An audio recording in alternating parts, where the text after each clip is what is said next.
कहानी की शुरुआत होती है सन 1962 से, जहां हमें पैसिफिक ओशन के बीचों बीच एक बहुत ही बड़ा शिप दिखाया जाता है जिसका नाम एंटोनिया ग्राजा है। इस शिप पर टोटल 600 पैसेंजर्स मौजूद हैं जो न्यूयॉर्क की तरफ जा रहे हैं। इस शिप में पार्टी चल रही होती है जहां एक बहुत ही खूबसूरत सिंगर गाना गा रही होती है और सभी लोग उस सिंगर के गाने को एंजॉय करते हुए मजे से डांस कर रहे होते हैं। शिप पर मौजूद सभी लोग बहुत ज्यादा खुश थे, लेकिन इन्हें पता नहीं था कि कुछ मिनट बाद उनके साथ कुछ ऐसा होने वाला है जिसके बारे में सोचने से भी डर लगता है। तभी हम देखते हैं कि एक आदमी इंजन रूम से एक लीवर ऊपर की तरफ उठाता है। लीवर के ऊपर उठते ही एक तेज नुकीला वायर टाइट होकर सब लोगों के आर पार चला जाता है। देखते ही देखते सब लोगों के बॉडी के 2 टुकड़े होने लगते हैं। यह एक बहुत ही दर्दनाक माहौल था जहां चारों तरफ खून ही खून फैला हुआ था। एक बच्ची जिसका नाम केटी है वो बच जाती है क्योंकि उसकी हाइट कम थी, जिस वजह से वायर उसके सर के ऊपर से होता हुआ गुजर जाता है। इसके बाद हमें 40 साल के बाद का सीन दिखाया जाता है जहां हम कुछ लोगों को देखते हैं जो एक टग बोट की मदद से एक बड़े शिप को खींच कर ले जा रहे होते हैं। तभी अचानक वो पुराना शिप डूबने लगता है। यह देखकर ग्रुप का लीडर अपनी टीम में से एक लड़की जिसका नाम मर्फी है उसे उस पुराने शिप पर भेज देता है ताकि मर्फी उस पुराने शिप को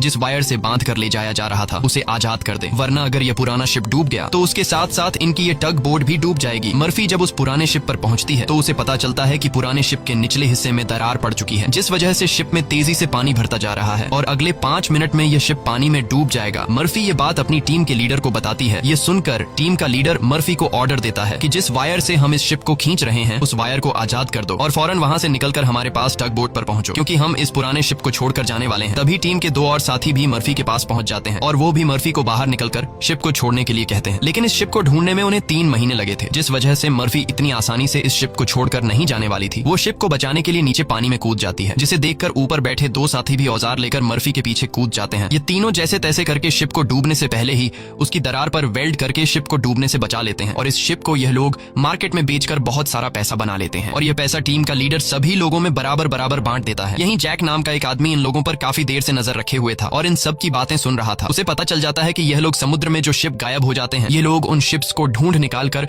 मार्केट में बेचकर पैसा कमाते हैं। जैक नाम का वो आदमी इनके पास आता है और इस टीम के लीडर को एक शिप के बारे में बताता है जिसमें खजाना छुपा हुआ है। जैक असल में उस शिप की बात कर रहा था जिसे 40 साल पहले एक अनजान आदमी ने लीवर खींचकर सब लोगों को मार दिया था। टीम के लीडर ने भी उस 40 साल पहले गायब हुए एंटोनिया ग्राजा नामी शिप के बारे में सुना था। टीम का लीडर कहता है कि इस शिप को बहुत से लोगों ने ढूंढा पर आज तक वो शिप किसी को भी नहीं मिला। जैक टीम के लीडर से कहता है कि मुझे पता है कि वो शिप समुद्र के किस हिस्से में है। अगर हम इस शिप को लाकर मार्केट में बेचेंगे तो हम रातों रात अमीर हो जाएंगे। पैसों का सुनते ही ग्रुप के सारे लोग इस मिशन के लिए तैयार हो जाते हैं और अगले ही दिन ये लोग अपने टग बोट में उस एंटोनिया ग्राजा नाम की शिप को ढूंढने निकल पड़ते हैं। कई दिनों के सफर के बाद ये लोग समुद्र के एक बहुत ही वीरान जगह पर पहुंच जाते हैं जहां टीम के एक आदमी को किसी शिप के आसपास होने का सिग्नल मिलता है। ये लोग समझ जाते हैं कि वह शिप जो आज से 40 साल पहले खो गया था वह यहीं कहीं पर है। थोड़ा ही आगे बढ़ने पर इनके सामने एक बहुत ही बड़ा शिप आ जाता है। ये वही शिप है जिसे हमने कहानी की शुरुआत में देखा था और ये शिप पिछले 40 सालों से समुद्र में गायब हो गया था। इस शिप को देखकर ये सभी लोग बहुत ज्यादा खुश हो जाते हैं और उन्हें लगता है कि इस शिप को बेचकर ये लोग माला माल हो जाएंगे। अब टीम का लीडर 2 लोगों को टग बोट में ही रहने के लिए कहता है और खुद कुछ साथियों के साथ उस पुराने शिप की जांच के लिए अंदर चला जाता है। अंदर जाते ही इन लोगों को बहुत ही अजीब सी आवाज आने लगती है जिसे सुनकर ये लोग घबरा जाते हैं। इसके बाद टीम का लीडर अपने साथियों को आगे बढ़ने के लिए कहता है। ये लोग उस आवाज को फॉलो करते हुए एक बड़ी सी घड़ी के पास पहुंचते हैं जहां ये लोग देखते हैं कि उस घड़ी का कांटा अभी भी हिल रहा है। कुछ देर बाद अचानक उस घड़ी का कांटा रुक जाता है। यह देखकर उन्हें कुछ अजीब लगता है। अब ये लोग शिप की ओर जांच करने के लिए आगे बढ़ते हैं। अंदर ये जहाज पूरी तरह से बिखर चुका था जहां सारी चीजें टूट चुकी थी और जहाज के लोहे में जंग लग चुका था। ये लोग जब आगे बढ़ रहे होते हैं तब उनका एक साथी नीचे फ्लोर टूटने की वजह से गिरने ही वाला होता है कि तभी मर्फी उसे पकड़ लेती है और जब मर्फी अपने साथी को ऊपर खींचती है तब उससे नीचे एक लड़की दिखाई देती है। ये वही लड़की है जो आज से 40 साल पहले यानी कि सन 1962 में शिप में अकेली बची थी जिसके सिर के ऊपर से वायर गुजरा था। लेकिन हैरान करने वाली बात यह थी कि 40 साल बाद भी उसकी उम्र उतनी ही थी, जिसका मतलब यह है कि यह उस लड़की की आत्मा है। मर्फी उस लड़की को जब दोबारा देखती है तो वह लड़की अचानक कहीं गायब हो जाती है। अब ये लोग जैसे तैसे करके अपनी साथी को ऊपर की ओर खींच देते हैं। यहाँ मर्फी को कुछ समझ नहीं आता कि उसने जो देखा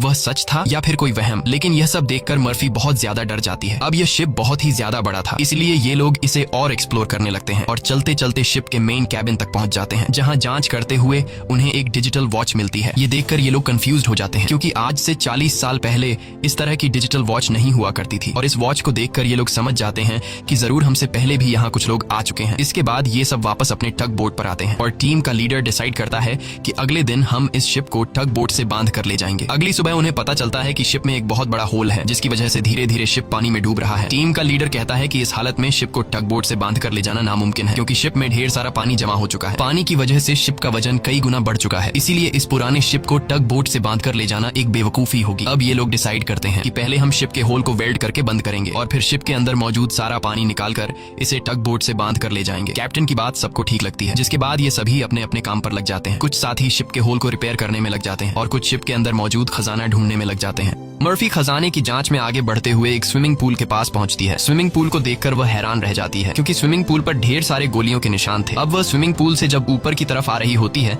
तभी एक बार फिर से वह लड़की मर्फी के सामने आ जाती है, जिसे देखकर डर के मारे मर्फी वापस नीचे पूल में गिर जाती है। उसका सर तेजी से स्विमिंग पूल के फ्लोर से टकराता है और खून निकलना शुरू हो जाता है, पर स्विमिंग पूल उसके खून को अब्सॉर्ब कर लेता है। मर्फी एक बार फिर से जब ऊपर देखती है तो वो लड़की वहाँ नहीं थी और अब वहाँ पर जैक होता है। जैक मर्फी को स्विमिंग पूल से बाहर निकालने में मदद करता है। बाहर निकलते ही मर्फी जैक से कहती है कि मैंने अभी अभी यहाँ पर एक लड़की देखी है, लेकिन पता नहीं वह अचानक कहाँ गायब हो गई। जैक मर्फी से कहता है कि यह तुम्हारा वहम होगा, यहाँ पर कुछ भी ऐसा नहीं है। इसके बाद ये दोनों आगे बढ़ते हैं और इन दोनों के यहाँ से जाने के बाद स्विमिंग पूल पूरी तरह से खून से भर जाता है। दूसरी तरफ टीम के लीडर को उस पुराने शिप के कैप्टन का रूम मिल जाता है। टीम का लीडर जब रूम के अंदर जाता है तो रूम काफी बुरी हालत में था। रिसर्च करने पर टीम के लीडर को वहाँ पर कुछ भी खास नहीं मिला। जब टीम के लीडर की नजर सामने टेबल पर पड़ती है तो वह देखता है कि टेबल पर एक शराब की बोतल और ग्लास में किसी ने पैक बनाकर रखा है। यह सब देखकर ऐसा लग रहा था जैसे अभी अभी कोई शराब पीकर चला गया हो। टीम का लीडर जैसे ही इस ग्लास को उठाकर पीने वाला होता है, तब उसकी नजर सामने लगे शीशे पर पड़ती है और शीशे में टीम के लीडर को इस पुराने शिप का कैप्टन दिखाई देता है। यह देखकर टीम का लीडर बहुत ज्यादा डर जाता है और उसके हाथ से शराब की ग्लास गिरकर टूट जाती है और टीम का लीडर डर के मारे वहां से निकल जाता है। इस शिप पर सभी के साथ अजीबोगरीब इंसिडेंट्स हो रहे थे। टीम का एक साथी जिसका नाम मार्क है, उसे इस शिप पर किसी लेडी सिंगर के गाने की आवाज सुनाई देने लगती है। वह उस आवाज को फॉलो करते हुए शिप के ग्राउंड एरिया में पहुंच जाता है, जहां पर वह लेडी सिंगर भी मौजूद होती है। ये वही सिंगर थी जिसे हमने कहानी की शुरुआत में देखा था। दूसरी तरफ मर्फी और जैक आगे बढ़ते हुए लॉन्ड्री रूम से बाहर जाने वाले गेट को जैसे ही खोलते हैं, तभी अंदर जमा हुआ सारा पानी उनके ऊपर आ जाता है, जिसमें कई सारे लोगों की डेड बॉडीज थीं। मर्फी और जैक डर के मारे वहां से आगे बढ़ने लगते हैं। आगे बढ़ते हुए उनके सामने एक कैबिन का दरवाजा खुलता है। अंदर जाने पर जैक को एक बहुत ही लग्जरी कार मिलती है, जिसे देखकर वह बहुत खुश होता है, पर मर्फी को यहाँ कुछ गड़बड़ महसूस होता है, इसलिए वह जल्दी ही यहाँ से निकलना चाहती थी। तभी एक दूसरे रूम से उन्हें कुछ हिलता हुआ नजर आता है। जब ये दोनों उस चीज के करीब आते हैं और उसके ऊपर रखा हुआ सामान हटाकर देखते हैं तो उनकी आंखें खुली की खुली रह जाती हैं, क्योंकि वहां पर सोने से भरा हुआ एक बॉक्स पड़ा था। ये देखकर मर्फी अपने बाकी साथियों को तुरंत बुला लेती है और जब सब यहाँ पहुंचते हैं तो सामान हटाने पर उन्हें इसी तरह के 9 बॉक्स मिलते हैं और हर एक बॉक्स में 28 गोल्ड प्लेट्स पड़ी हुई थी, जिसे देखकर सभी की खुशी का ठिकाना नहीं रहता, क्योंकि ये सभी रातों रात अमीर हो गए। इतने बड़े खजाने को ढूंढने के बाद ये लोग डिसाइड करते हैं कि इस शिप को यहीं छोड़ देंगे और सिर्फ सोना यहाँ से लेकर जाएंगे। इसके बाद ये लोग सारा का सारा गोल्ड अपने टग बोट पर रख देते हैं और अब ये लोग यहाँ से निकलने की तैयारी करते हैं। टग बोट को चलाने वाला कैप्टन बोट को स्टार्ट करने के लिए इंजन की सफाई करने लगता है और तभी हमें दिखाया जाता है कि टग बोट में रखा गया सिलेंडर का वाल्व अपने आप चालू हो गया है, जिससे हवा में गैस फैलना शुरू हो जाता है। वही मर्फी एक बार फिर से उसी लड़की को देखती है जो उसकी तरफ तेजी से भागती हुई आ रही होती है, जैसे वह मर्फी को कोई बात बताना चाहती है, पर तभी उसे कोई पकड़कर नीचे धकेल देता है और जैसे ही टग बोट का कैप्टन इंजन को ऑन करता है, तभी सिलेंडर से निकली गैस की वजह से पूरे बोट में एक बहुत ही बड़ा ब्लास्ट होता है, जिसमें टग बोट का कैप्टन मारा जाता है। अब ये लोग समुद्र के बीचों बीच एक सुनसान शिप पर फंस चुके थे। ये सभी लोग बहुत ज्यादा परेशान होते हैं, क्योंकि उनके पास जो यहाँ से निकलने का टग बोट था वह पूरी तरह से तबाह हो चुका था। इनका एक साथी जिसका नाम मार्क है, वो अपनी गर्लफ्रेंड की फोटो देखकर बहुत ज्यादा परेशान हो जाता है, क्योंकि 2 हफ्ते बाद उनकी शादी होने वाली थी और अब उसे लगता है कि वह कभी भी यहाँ इस शिप से बचकर नहीं जा पाएगा। परेशानी में मार्क वहाँ रखी कई साल पुरानी शराब पीने लगता है। दूसरी तरफ मर्फी भी कंफ्यूज्ड होती है कि उसे बार बार वह लड़की क्यों दिखाई दे रही है, इसीलिए मर्फी उस लड़की के बारे में जानने की कोशिश करती है। वह शिप के डेटा में पैसेंजर्स के नाम चेक करती है, जिससे उसे पता चल जाता है कि जो लड़की उसे दिखाई दे रही है उसका नाम केटी है। रिसर्च करते हुए वह केटी के रूम तक पहुंच जाती है, जहाँ अलमारी का दरवाजा खोलते हुए उसे केटी का ढांचा मिल जाता है, जिसे देखकर मर्फी बहुत ज्यादा डर जाती है। फिर जैसे तैसे करके मर्फी खुद को संभालती है और उस ढांचे के गले में लटके लॉकेट को उतार कर देखती है, जिसमें उस छोटी लड़की के पेरेंट्स की फोटो थी जो उसके पीछे ही खड़ी थी। उसे देखकर मर्फी को एक जोरदार झटका लगता है। केटी कहती है कि वह लॉकेट बंद मत करना, क्योंकि बहुत साल बाद मैं अपने मॉम डैड को देख रही हूँ। मर्फी को अब भी यकीन नहीं हो रहा था कि वो एक मरी हुई लड़की से बात कर रही है, पर जब वह लॉकेट को केटी के हाथ में देने लगती है तो लॉकेट केटी के हाथ से आर पार चला जाता है और अब जाकर मर्फी को यकीन हुआ कि यह लड़की कोई इंसान नहीं बल्कि एक आत्मा है। केटी मर्फी को बताती है कि इस शिप पर और भी कई सारे लोगों की आत्मा कैद है और तब तक यह सोल यहाँ से आजाद नहीं हो सकती जब तक उस आदमी को न मारा जाए जो लोगों की आत्मा को यहाँ पर कैद करता है। मर्फी केटी से पूछती है कि कौन है वो आदमी जिसने तुम्हें और बाकी लोगों की आत्माओं को यहाँ कैद कर रखा है। केटी जैसे ही मर्फी को उस आदमी के बारे में बताने वाली होती है, तभी अचानक छत पर कुछ अजीब से कीड़े निकलने लगते हैं, जिसे देखकर केटी बहुत ज्यादा डर जाती है और वह मर्फी से कहती है कि जल्द से जल्द इस शिप से तुम लोग निकल जाओ वरना तुम लोग मारे जाओगे। इसके बाद केटी गायब हो जाती है। दूसरी तरफ मार्क पूरी बोतल पीने के बाद उसे चक्कर आने लगा। उसके आसपास पड़े सभी टेबल और चेयर्स हिलने लगते हैं। देखते ही देखते सब कुछ रिपेयर होकर नया हो गया और आज से 40 साल पहले जो लोग इस शिप में मारे गए थे वह दोबारा से मार्क के सामने जिंदा खड़े हो गए। मार्क बीच में खड़ा था जिसके चारों तरफ लोग उसके लिए तालियां बजाने लगे। शुरू में तो मार्क को भी कुछ अजीब लगता है, लेकिन फिर वह सोचता है कि यह सब शराब का कमाल है। अगले ही पल वह लेडी सिंगर मार्क के करीब आ गई और वह मार्क के साथ इंटीमेट होने लगी। लेडी सिंगर पूरी तरह से मार्क को अपने वश में करके अपने पीछे लगा देती है। मार्क भी बिना कुछ सोचे समझे उसके पीछे जाने लगा। बेवकूफ मार्क को पता ही नहीं चलता कि यह सिंगर उसे एक ट्रैप में फंसा रही है। वह लेडी सिंगर फ्लोर के किनारे पर खड़ी होकर मार्क को बुलाने लगती है। मार्क इस सिंगर को हासिल करने के चक्कर में फ्लोर से नीचे गिरकर मारा जाता है। वही हमें टीम के लीडर को दिखाया जाता है जो इस पुराने शिप के कैप्टन के रूम में बैठा होता है। तभी वह देखता है कि शराब की बोतल अपने आप ही सरकने लगी। कुछ देर बाद उसके सामने इसी शिप के कैप्टन की आत्मा आ जाती है। यह देखकर टीम का लीडर काफी ज्यादा घबरा जाता है। तब शिप का कैप्टन उसे ग्लास में शराब डालकर पीने के लिए देता है। साथ ही वह उसे फोटो देता है जिसमें एक शिप होता है जिसका नाम लोरली है। कैप्टन बताता है कि आज से कई साल पहले हमारे पास एक आदमी आया था जिसने हमें लोरली शिप के बारे में बताया। उसने कहा कि लोरेलाई शिप में बहुत ही बड़ा खजाना छुपा हुआ है। जब हमने लोरेलाई शिप को रेस्क्यू किया तब हमें सच में वो सारा खजाना मिला। कैप्टन टीम के लीडर को एक दूसरी फोटो दिखाते हुए कहता है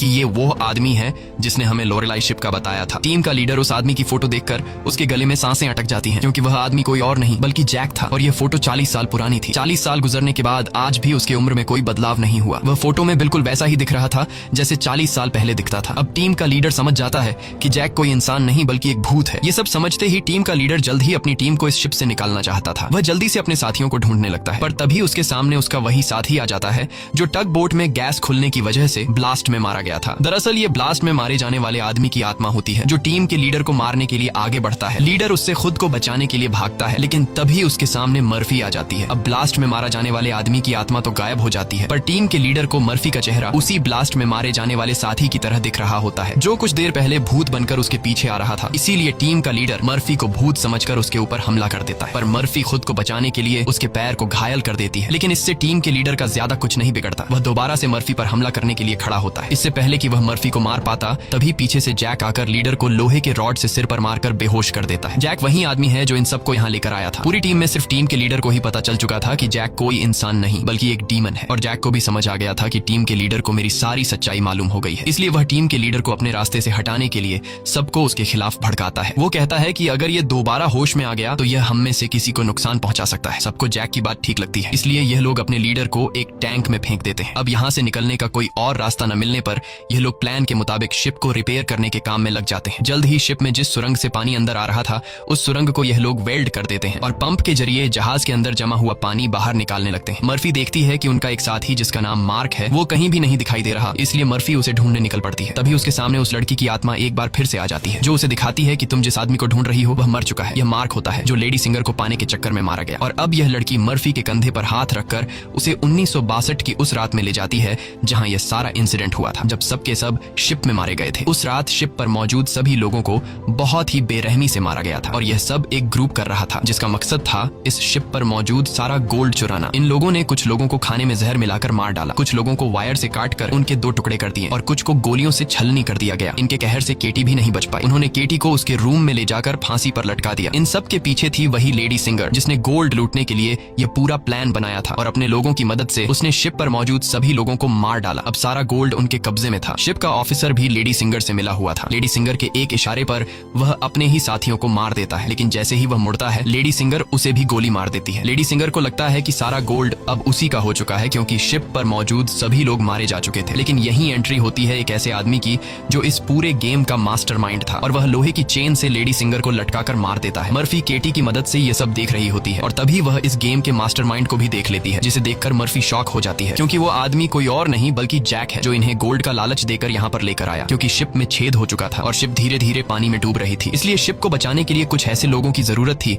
जो शिप को डूबने से बचा सके। इसलिए जैक ने चालाकी से इन्हें यहाँ लाया। अब शिप पूरी तरह से ठीक हो चुकी थी इसलिए जैक को अब इन लोगों की कोई जरूरत नहीं थी और अब वह इन सबको भी मार देगा। यह सब समझते ही मर्फी को याद आता है कि हमने जैक की बातों में आकर अपने लीडर को टैंक में बंद कर दिया था। अब मर्फी अपने लीडर की जान बचाने के लिए उसके पास दौड़ कर जाती है, लेकिन अब टैंक में पानी भरने की वजह से लीडर की मौत हो गई होती है। मर्फी अपने लीडर को बचाने के लिए टैंक का कांच तोड़ने की कोशिश करती है, पर टैंक का कांच बहुत ही मजबूत था, इसलिए लाख कोशिश करने के बावजूद भी लीडर को बचा नहीं पाती। इसके बाद मर्फी अपने एक साथी के पास आती है जिसका नाम डॉज है। मर्फी डॉज को जैक की सारी सच्चाई बता देती है और कहती है कि जैक तुम्हें जहां भी नजर आए उसे शूट कर दो, मैं अपने एक और साथी को ढूंढने जा रही हूँ। मर्फी के जाने के कुछ देर बाद जैक डॉज के सामने आ जाता है, जिसे मर्फी ने कहा था कि जैक जहां भी नजर आए उसे शूट कर दो। डॉज जैक से कहता है कि यहीं पर खड़े रहो और अपनी जगह से हिलना मत। ये सुनकर जैक समझ जाता है कि मर्फी ने इसे मेरी सारी सच्चाई बता दी है। तब जैक डॉज को बातों में उलझाकर डॉज से बंदूक छीनने की कोशिश करता है, लेकिन डॉज जैक की होशियारी समझ जाता है और वो फौरन जैक पर बंदूक की गोली चला देता है, जिससे जैक दूर जा गिरता है। जिसके बाद डॉज जैक के पास आता है और देखता है कि जैक मारा जा चुका है। यह देखकर डॉज वहां से चला जाता है, लेकिन हम देखते हैं कि जैक अभी भी मरा नहीं है। दूसरी तरफ मर्फी अपने जिस साथी को ढूंढने गई थी, मर्फी को पता चल जाता है कि वो पानी में मारा गया है। अब डॉज के अलावा मर्फी के सारे साथी मारे जा चुके थे, इसलिए मर्फी डिसाइड करती है कि वो इस पूरे शिप को तबाह कर देगी। जिसके बाद मर्फी शिप के हर एक कोने में बॉम्ब फिट करने लग जाती है और तभी उसके पास डॉज आ जाता है। डॉज मर्फी को बताता है कि मैंने जैक को मार दिया। ये सुनकर मर्फी कहती है कि जैक नहीं मरने वाला है, क्योंकि जैक कोई इंसान नहीं बल्कि एक डीमन है, इसलिए हमें यह पूरी शिप ब्लास्ट करनी होगी ताकि जैक हमारी तरह और किसी इंसान को यहाँ लाकर न फंसा सके। और जैक ने जितने भी सोल्स को इस शिप में कैद कर रखा है वो सभी आजाद हो जाएंगे। डॉज यहाँ पर गुस्से से मर्फी को समझाता है कि हमें शिप को ब्लास्ट नहीं करना चाहिए, क्योंकि इस तरह से शिप में रखा सारा गोल्ड बर्बाद हो जाएगा और हमें बिना गोल्ड हासिल किए खाली हाथ घर लौटना होगा। मर्फी कहती है कि यह गोल्ड दरअसल जैक का एक चाल है जो हम यहाँ से कभी भी नहीं ले जा पाएंगे, इसलिए मुझे हर हाल में यह शिप ब्लास्ट करनी होगी। अब जैक समझ जाता है कि मर्फी किसी भी हाल में नहीं मानने वाली, इसलिए जैक अपने असली रूप में आ जाता है, जिससे हम समझ जाते हैं कि जैक ने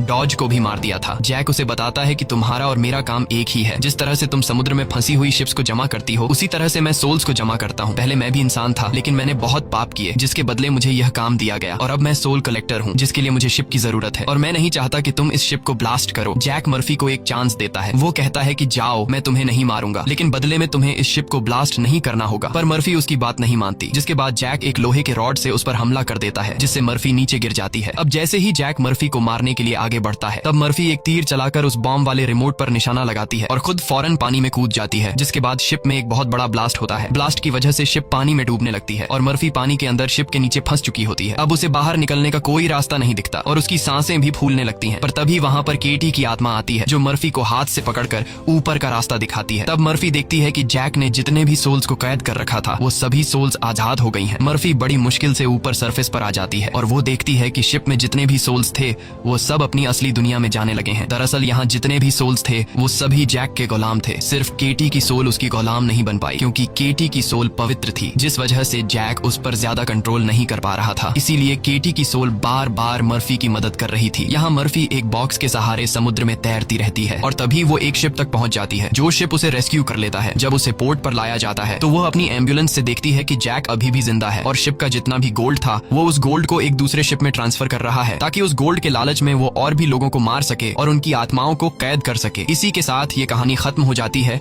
अगर आपको हमारी वीडियो अच्छी लगी हो तो हमारे चैनल को सब्सक्राइब और वीडियो को लाइक जरूर कीजिएगा।